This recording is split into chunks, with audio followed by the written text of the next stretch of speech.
Welcome back to another episode of Thoughts from the Crawl Space.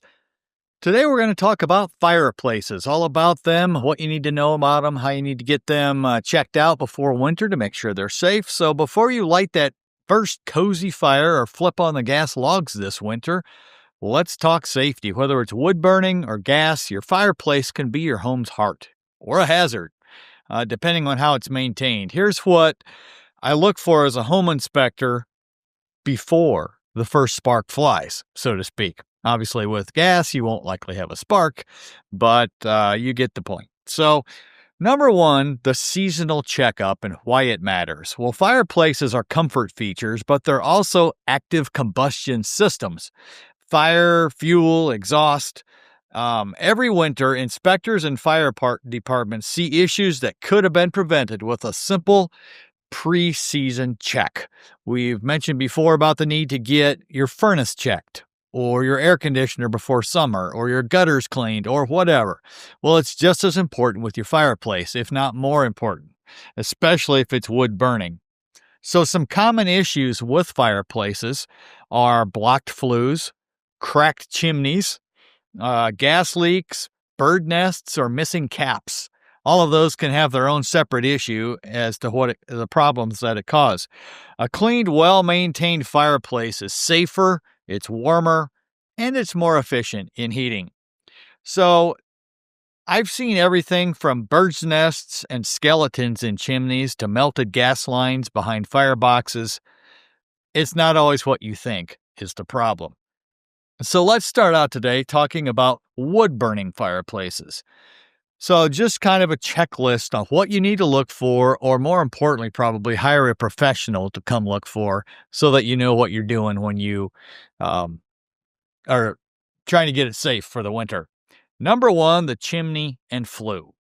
So you want to look for creosote buildup. If you burn wood, especially if you burn the type of wood that's a little softer wood, not like a real good burning wood like cherry or such hardwood, but softer woods will create creosote buildup. It's a black tar-like resident or residue that can ignite. And you've heard the term chimney fire before, and that's why. The flames spread, they follow the path of the creosote and burn it off from the inside of the chimney. And then at the same time, it can burn through the chimney and spread to the rest of the house. So number one, you're going to look for creosote buildup. The chimney should be cleaned at least once a year or every cord of wood being burned. So obviously, the more you use it, the more you want to check it out. All right. So check for cracked flue tiles or missing mortar joints. Obviously, the only way you can do this is to get a camera inside the chimney. One service that we offer is a chimney scan or a chimney scope. And we take a specialized camera setup, and depending on access points, we put it up the chimney or we can drop it down the chimney. But what we're doing is we're looking at the joints between the ceramic flues. Most ceramic flues are about 18 inches long, and they just sit right on top of one another, and they're connected with mortar. And so if there's any cracking, ceramic's a great smooth product for, inducing smoke and drafting, but it also is brittle, and things are shifting, expanding, contracting from the heat, from rain, from cold, whatnot. And so these can be defective over time. And so a good chimney scope, just like a sewer line scope, is really what you need to ensure that these tiles are in good shape. So you want to get one of that done. Number two, chimney cap and crown. A proper cap keeps rain, animals, and debris out. Frequently, we will see where someone has had to replace their damper. The damper is right there above the firebox, and if you don't have a chimney cap, over the years, the rain runs down there, sits on top of it, rusts it out. So now we have to, the only way to replace a chimney damper is either to totally reconstruct the whole thing or put one on top and run a cable down the flue with a spring on it. And that can open a flap up and down from up top. I saw one of those just the other day.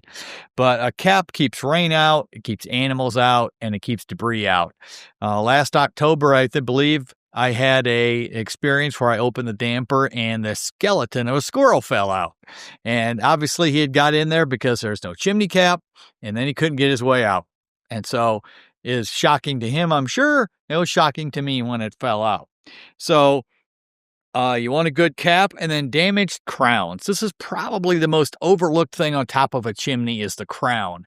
The crown is generally a concrete substance shaped. It should be shaped to shed water, and ideally it overhangs the edges of the chimney by at least an inch or two. Now, you don't usually see it built like this. That's only with master craftsmen who know what they're doing.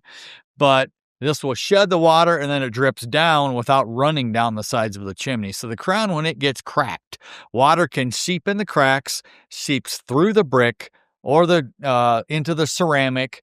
It freezes, it expands, it breaks everything, it pops the brick's front off. It's called spalling, and just creates deterioration little by little that can have big money repairs down the road. Number 3, you want to check the damper. You want to make sure it opens and closes and seals properly.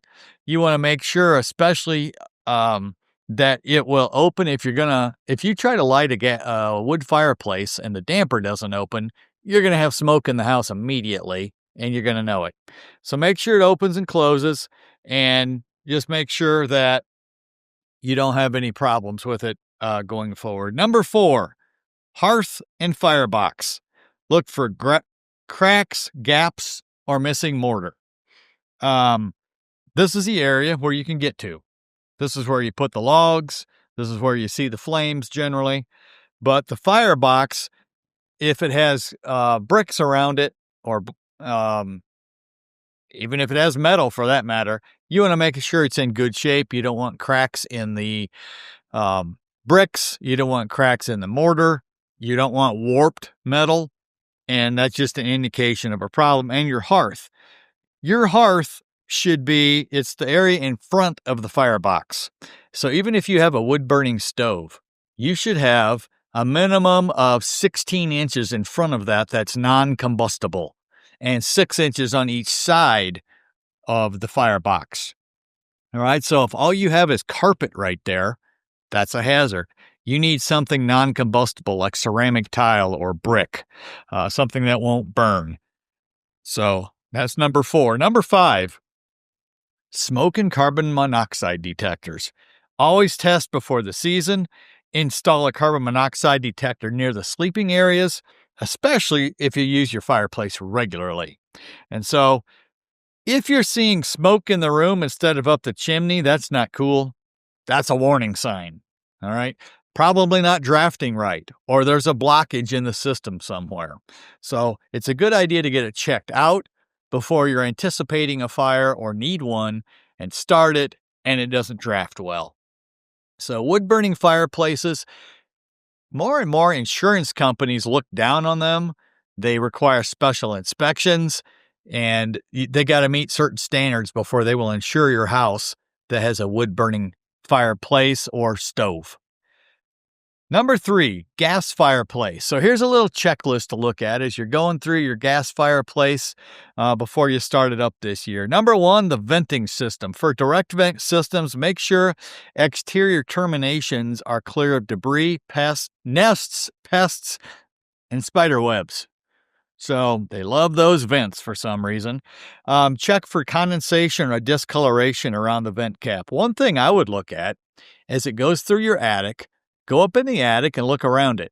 Have there been any new leaks? It is a roof penetration, and I was just in my attic this weekend, and what I see? All kinds of signs of water staining around the vent.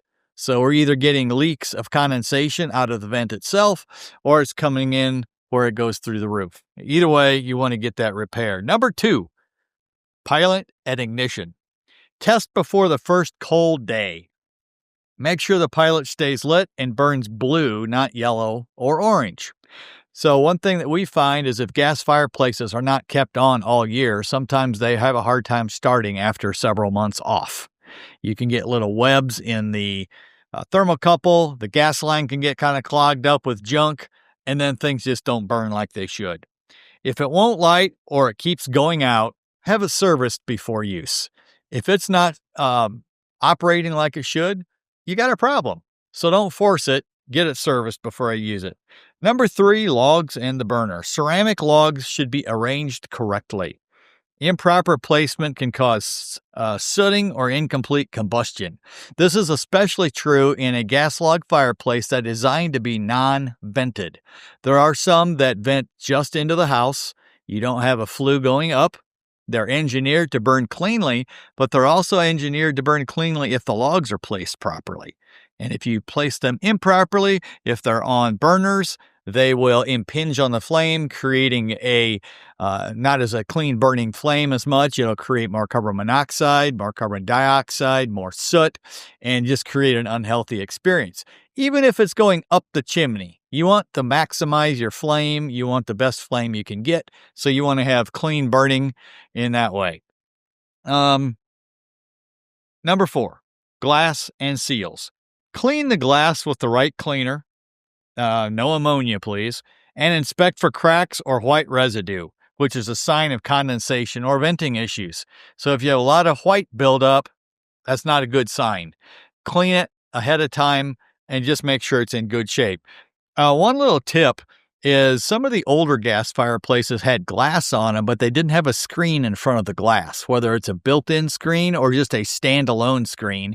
We recommend installing that because glass on those gas fireplaces gets very hot and if a toddler walks up to it and touches it, it could burn their hands or whatever part of the body comes in contact with it. So get a screen installed. A freestanding one is better than nothing, and just create a barrier to getting to the fireplace.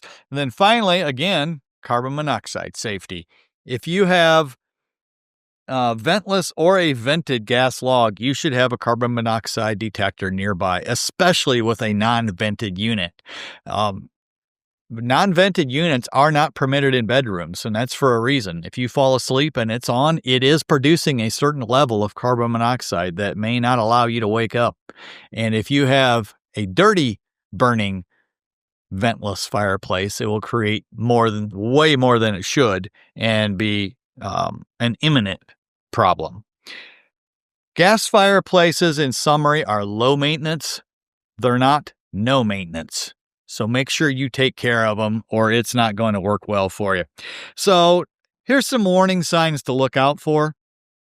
Smoke spillage or odor when burning. If you look at a wood-burning fireplace, let's say you're buying a house and you look at a wood-burning fireplace and you look above the firebox at the mantle area or just above the firebox and it's all smoky, it's a sign that it probably doesn't draft very well. Now, a home inspector is not going to be able to tell you if your wood-burning fireplace is not going to draft well because we're not going to start a fire, for one thing.